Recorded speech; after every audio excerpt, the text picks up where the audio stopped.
about how he has to dial some of himself down and some of himself up to avoid any further incidents in this situation?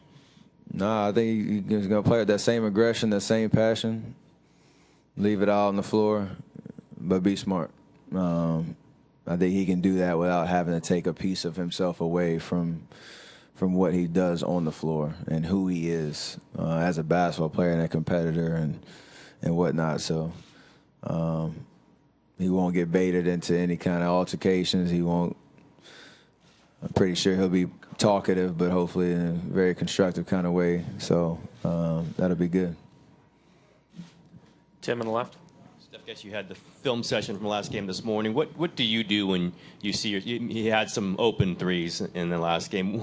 What do you think when you see yourself get that shot and miss that shot a few times in pretty key spots last game? I don't really worry about the shots that I missed.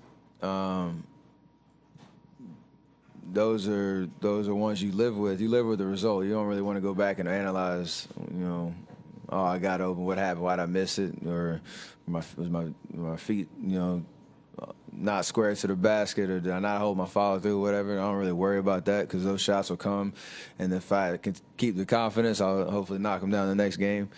The stuff that kind of bothered me the most is there's on the offensive end of certain possessions where we had the right reads and the right looks, but passes got deflected because they were a little lazy, or we didn't have the crispness to what we were doing.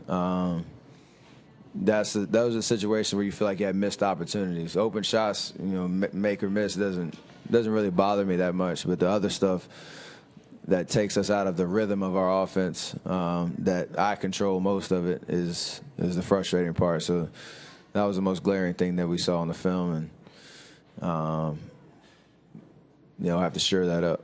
And defensively, what would you say what specifically did you not love about that game when you look back on the film?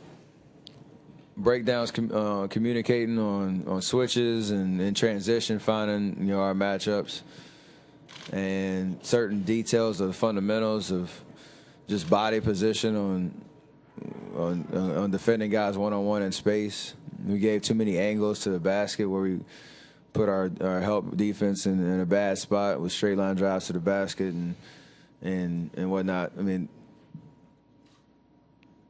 it might be overblown a little bit because they made so many tough shots, but if you have guys that are hot and you give them those 3 to 5 possessions where you have breakdowns as well, it just makes things worse. So you got to fix those. Thank you, Steph.